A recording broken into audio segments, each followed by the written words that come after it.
It turned out that the actual elementary schools, or national schools as we call them, were really excellent. And they were excellent in the sense that what the teachers voluntarily did, they really encouraged and helped talented kids and spent an extraordinary amount of time with them, which probably meant that some of the dumbbells didn't get, well, you're going to go to McAlpine and dig in trenches in England, or you're going to go back on the farm, and the sooner you quit school, the better, you're... so there was certainly an elitism about it, and they picked out their... And then, of course, the Catholic secondary schools were primarily seminaries. And 80-90% when you were 13, 14. went on to become priests. Yeah.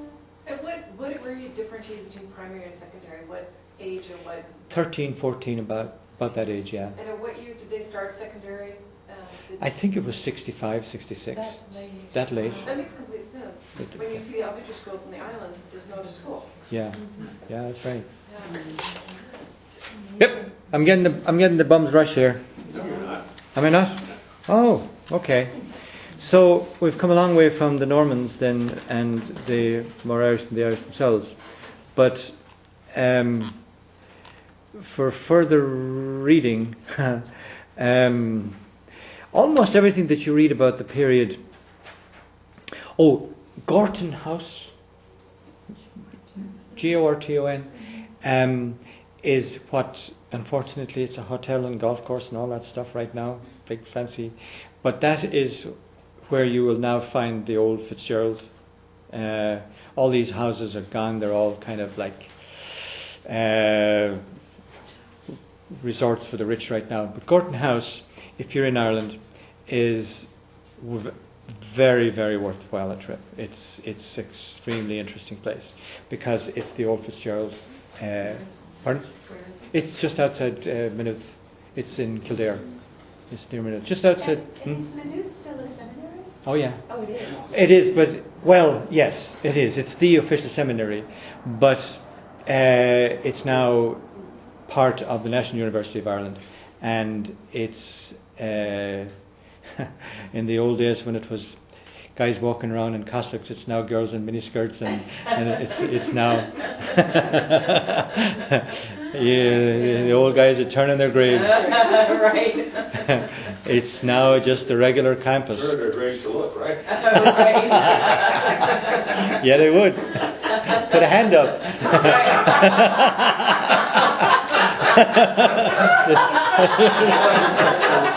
Shouldn't have. That's great. We shouldn't do that. Go down there, you dirty devil. But no, wow, it really is. But it's so amazing to me that when you think, of Irish nationalism beginning so late. I mean, it's a young baby nation in a way, it even is. though it's an ancient civilization. And the whole world loves it. The Yeah. whole world hungers for it. Everybody wants to be Irish. Yeah. It's just incredible, It is. isn't it? Yeah, it's like you poured water on the desert. Oh, just sprung back to life Yes. instantly. But again, it shows you there's something very deep there. Yes. Well. Just doesn't happen. Oh, yeah. And by the way, the Polish kids love it. They Oh, absolutely sure. love it. Yeah. They really do. And the what do you call it? Mid-years. There's a lot of Czechs and Slovaks and pardon? Polish. Yeah, Polish. Huge amount. Lithuanians, Latvians, Lithuanians. A lot of Eastern Europeans. Eastern Yeah. Europeans, yeah. And they absolutely love it. But the Polish seems to absolutely really have. Yeah. There's some other kind like Brazilians. I don't know where that came from, but yeah, there's a whole little colony of Brazilians there. But the Eastern Europeans have just gone crazy for it. They absolutely love it.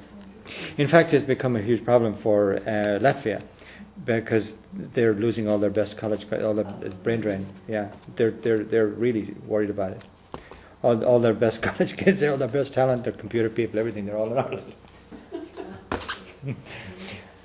Anyway, and the main joy is the computer business. Is that? Yeah, computer related. Yeah, Yes. Guinness. Yeah, actually, yeah. And education, and that's important now. This is because see, there is no acid test. You come in, you go, and there's free education in Ireland. Is that? Third level education. 28% of the national budget goes to education. Can you imagine if we did this? 28%. You know, so I mean, think of what we're doing in Iraq. If that was put into education here, you know, so just this is real stuff. It has a huge. If we did that, we'd get a president that could communicate, right? Well, he couldn't even get into college now, could he? He wouldn't get into high school in Ireland, I don't think. He wouldn't pass the exam. But so these kids come in and they go straight, and it's been raised. But in fairness, the Irish are very tolerant about it. They say, "Why should we care? If these kids come in and they're brighter than our kids and they're getting our places in college, well, come on, buck up, young guy." You know. So in fact, they're not at all anti-immigrant, which I think it says a lot for them. Fantastic. Yeah. Now they're anti-immigrant if they come in and they do nothing, only just sit around and drink beer and cause crime. But the ones that are coming in and taking college places, and some of the best college places, they're welcomed with open arms. Can't go and just sit around and drink beer? As long as you work. Is that just land work? Part-time work? They have to prove that they can contribute something to Ireland in order to get in? No, not really. Huh? No. Say you wanted a work visa. Yeah. But do you have to have high technological skills, or say I wanted a work visa to be a nanny, because the parents have to work and so I can stay at home with the kids. I mean, how easy is that, to do or to get in? Or Every job is open to you. Totally. So you work, you apply, and you work at whatever your level is. wow. So if you're a doctor, you apply, and you apply for whatever job you're qualified for, and that's what you get. And the same with the trade, same with restaurant business, anything. I've got when I was young, way back in the 60s, and I had gone over there for a summer to take care of a summer camp and with the Irish sisters, and I loved it, and I was single, and I really wanted to teach over there. But the thing that barred me from that was that I would have to take an exam in Irish. Yeah, no, that's gone. So it's gone? Oh, totally gone. Are Yeah, you sure? I'm sorry. I'm serious. Yeah, it is gone. Yeah, yeah. Wow. I don't always believe. In Connemara, you have to do Irish. You have to have Irish. In fact, you have This was to. in Galway, yeah. Each Yeah. county's different? Each area? Well, they have this designated area, the Gaeltacht area. Yeah. You actually have to speak Irish to get a house there. To get a house? Yeah. Sure. Well, learn Yeah. the primary language there. Yeah, Yes. and they're trying to preserve it. Yeah, and that's fair enough. Is it still that way up in the Dingle also? Yeah. Yeah, Mhm. good. Yeah, Dingle, parts of Donegal, all parts of Mayo, yeah, the Gaeltacht areas, and they're doing very well actually. Yeah, they have their own TV and radio, and they're doing extremely well. So that's paying off. Yeah. And then they can do that, I guess.